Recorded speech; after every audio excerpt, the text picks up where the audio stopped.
अस्सलाम वालेकुम दोस्तों, कैसे हैं आप। हाफिज़ अब्दुल रहमान हियर।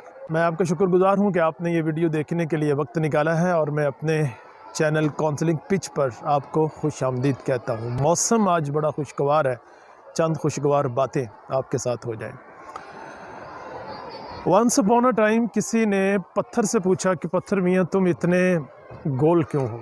पत्थर ने बड़ा खूबसूरत जवाब दिया कि यार मैं क्या बताऊँ, जो भी गुज़रता है ठोकर मार के गुज़रता है। लोगों की ठोकरों ने मुझे गोल कर दिया है।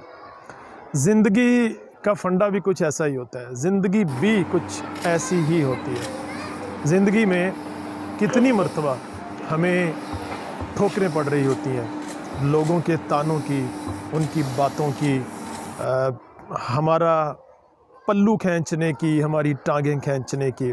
बहुत बार ऐसा होता है कि हम ज़िंदगी में 2 कदम आगे जाने की कोशिश करते हैं तो लोग हमें 4 कदम पीछे धकेल देते हैं। अगर मैं ज़िंदगी को एक किताब समझ लूँ थोड़ी देर के लिए, अगर आप ज़िंदगी को मेरे साथ किताब समझ लें तो इसके टोटल 2 ही सफ़े होते हैं, जिसके एक सफ़े पर खुशी लिखा होता है और दूसरे सफ़े पर गम लिखे होते हैं। एक पेज सुख का होता है और दूसरा दुख का होता है। सुख के सफ़े की सिमत और डायरेक्शन इधर को होती है और दुख के पेज की डायरेक्शन उसके ऑपोजिट इधर को होती है। दुख और सुख के इस इम्तिजाज से, इस मिलाप से, इस कॉम्बिनेशन से ज़िंदगी वजूद में आती है। आप ज़िंदगी को इंसान के 2 कदम भी समझ सकते हैं। हमारा एक दायां कदम होता है, एक बायां कदम होता है। एक राइट आप स्टेप लेते हैं जब हम चल रहे होते हैं, तो एक लेफ़्ट स्टेप लेते हैं। तो ये जो हम कदम जब उठाते हैं तो उनकी तरतीब कुछ इस तरह से होती है कि अगर अभी मैं अपना ये बायां कदम उठाऊंगा तो ये बायां कदम आगे है और दायां पीछे, और अब मैं एक कदम और उठाऊंगा तो ये मेरा दायां कदम आगे है और बायां पीछे हो गया।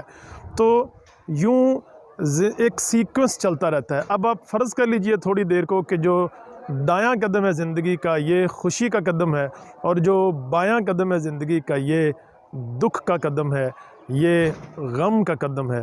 तो ज़िंदगी में कदम ब कदम हम चूँकि चल रहे हैं, ज़िंदगी के कदम उठा रहे हैं, ज़िंदगी की राहों पर सफ़र कर रहे होते हैं, तो एक कदम खुशी का पड़ रहा होता है और एक दुख का पड़ रहा होता है। हाँ, फ़र्क इतना होता है कि यहाँ सीक्वेंस नहीं होता कि जब हम चल रहे होते हैं तो लेफ़्ट राइट, दायां बायां तरतीब से आगे पीछे आ रहे होते हैं। पर ज़िंदगी जब हमें अपनी राहों पर चला रही होती है तो देन ऐसा मुमकिन नहीं है कि एक कदम खुशी का आए और उसके फ़ौरन बाद अगला फिर गम का आए, एक सुख का हो, फिर दुख का हो, फिर सुख का, फिर दुख का, फिर दुख, फिर सुख। तो ये दुख सुख दुख जो होते हैं ना, ये इस सीक्वेंस के साथ नहीं आ रहे होते। मुमकिन है कि ज़िंदगी की शाहराह पे चलते हुए 10, 15, 20, 100, 50 कदम आपके एक तसलसल से खुशी के आएँ और उनमें दुख का एक भी कदम ना हो। एंड ऐन मुमकिन है कि आप पूरा 1000 कदम दुख का ही उठाएं और उसमें सुख का एक भी कदम ना हो। इसी का नाम ज़िंदगी है। इसीलिए कहते हैं कि ज़िंदगी टेढ़ी खीर के जैसे होती है। सुख ही सुख अता करूँगी तुझे, ये कह कर मुकर गई ज़िंदगी। ज़िंदगी इसीलिए मुकर जाती है कि इसके यहाँ कोई लगी बंदी सीधी सीधी डील्स नहीं होती। अब सवाल ये है कि हमने इस सब को कैसे टैकल करना है। खुशी आए तो कैसे और गम आए तो कैसे, इसको भी 2 चीज़ों की मदद से मैं आपके सामने रखना चाहूँगा। अगर हम इन 2 चीज़ों पे गौर करते हैं तो ज़िंदगी का फ़लसफ़ा और इस दुख सुख को फेस करने का सारा फ़लसफ़ा हमें समझ आ जाता है। वैसे आप कैमरे की आंख से अगर देख पाएँ तो इस वक्त भी बारिश हो रही है, तो ये बड़ा खुशगवार मौसम है। इसको एंजॉय करना अपना ही उसका एक फ़न है, तो मैं वीडियो बनाते हुए इसको एंजॉय भी कर रहा हूँ। आप देख के एंजॉय कर लीजिए, और जब आप चलती बारिश में चल रहे हो तो उसका तो अपना ही मज़ा है, अपना ही लुत्फ़ है। आप अकेले हो तो भी ठीक है, और आपके साथ कोई हो तो फिर तो क्या ही कहने। एनीवे, जब हम खुश होते हैं तो हम हंसते हैं, हम मुस्कुराते हैं, हम कहकहा लगाते हैं, और जब हम दुख में होते हैं तो हम रोते हैं।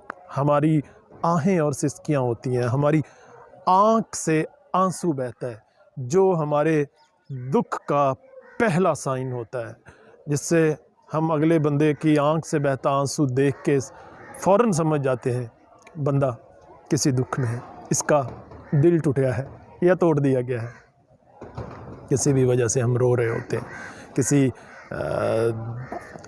दिखाई देने वाले दर्द की वजह से या ना दिखाई देने वाले दर्द की वजह से अब हम रो रहे होते हैं। अब सवाल मेरा ये है कि जो हम कहका लगाते हैं खुशी में, उसकी आवाज़ होती है, उसकी साउंड होती है, और वो जो आंसू बहते हैं दुख के आलम में, वो बेआवाज़ होते हैं। सवाल ये है मेरा कि कहका आवाज़ क्यों रखता है और आंसू बेआवाज़ क्यों आते हैं? सोचिए, क्योंकि इसी के जवाब में ज़िंदगी का फ़लसफ़ा पड़ा है। और अगर हम इस सवाल को खोलें, इसके जवाब को खोलें, इसकी डेप्थ में उतरें, तो एक बात समझ आती है दोस्त, कि कहका जो होता है उसकी आवाज़ होती है, इसका मतलब ये है कि हम इसे सेलिब्रेट कर रहे होते हैं किसी न किसी के साथ बैठ के।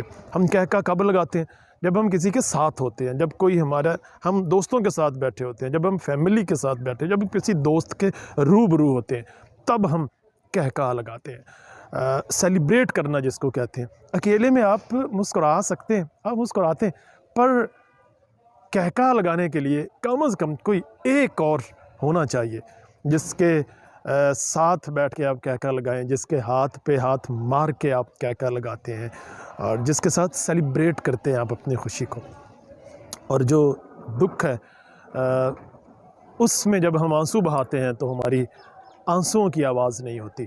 आपको पता है कि आंसू हम अकेले में बहाते हैं, लोगों के सामने हम आंसू बहाते नहीं हैं, या हम इसको अच्छा नहीं समझते, या कह लें कि लोग इसको अच्छा नहीं समझते। लोगों को मुस्कुराते हुए चेहरे पसंद आते हैं, लोगों को खिलखिलाते हुए चेहरे पसंद हैं, लोगों को रोते धोते और दुखी आत्मा टाइप चेहरे पसंद नहीं आते। इसीलिए हम भी अच्छा नहीं समझते कि लोगों के सामने रोएं, उनको अपना दुख बताएं, और इसीलिए तो वो कहता है कि तेरे सामने बैठ के रोना ते दुख तेनों नहीं दसना। और कभी हम सामने बैठ के भी नहीं रोते हैं, कभी हमारा दिल करता है हम रोएं, अगले के गले से लग के उसके कंधे पे सर रख के दाड़े मार के रोएं, पर हम फिर भी मुस्कुरा रहे होते हैं। हम फिर भी कैसे हो के जवाब में ठीक हूँ कह रहे होते हैं, मुस्कुरा के कह रहे होते हैं, पर हमें पता होता है, हमारा दिल जानता होता है कि हम ठीक नहीं हैं। हम ऐसा क्यों करते हैं? क्योंकि हम अपने आंसू नहीं दिखाना चाह रहे होते, और दिखाने भी नहीं चाहिए।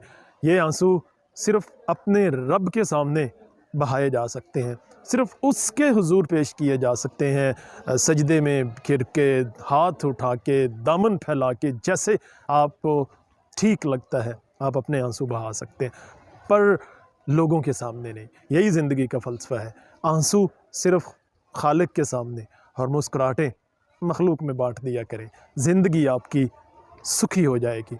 आप अपनी खुशियाँ दोस्तों के साथ शेयर करें, आप लोगों के साथ घुलने मिलने की रूटीन डालें। अगर आप ऐसे नहीं हैं तो आप नए दोस्त बनाएं, नई जगहों पे जाएं, खुशी के नए नए मौक़े तलाश करें, और दूसरों की खुशियों में शरीक हो जाया करें, उनको खुश होने का मौका दें। जब जब आप किसी को खुश होने का मौका देते हैं, उनकी ज़िंदगी में सुख का एक कलर ऐड करने की कोशिश करते हैं, तब तब कुदरत आपकी ज़िंदगी से दुख का एक एक पेज कम कर देती है। ये कानून कुदरत है जो दिखता नहीं है पर काम कर रहा होता है। इसी तरह आप अगर किसी के दुख समेट सकते हैं, आप उसकी आंख से गिरने वाले आंसू को पूंझ सकते हैं, आप उसे अपना ये कंधा दे सकते हैं कि तुम यहाँ सर रख के रो सकते हो, तुम्हारा दुख मैं सुन सकता हूँ, समझ सकता हूँ, और उसका कोई पॉसिबल सलूशन पेश कर सकता हूँ, तो आपको ये करना चाहिए। यकीन कीजिए, जब आप ऐसा करेंगे कुदरत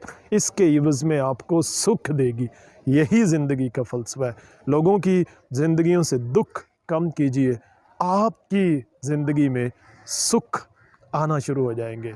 लोगों के साथ सुख शेयर करना शुरू कर दीजिए, आपके दुख कम होना शुरू हो जाते हैं। जब जब आप ज़िंदगी के इस फ़लसफ़े को समझ लेते हैं, ज़िंदगी मुस्कुराने लगती है। मेरी दुआ है आपकी ज़िंदगी यूं ही मुस्कुराती रहे। इस तरह के मज़ीद लाइफ चेंजिंग टिप्स के लिए और मेरे साथ जुड़े रहने के लिए आप मेरा चैनल सब्सक्राइब कर सकते हैं।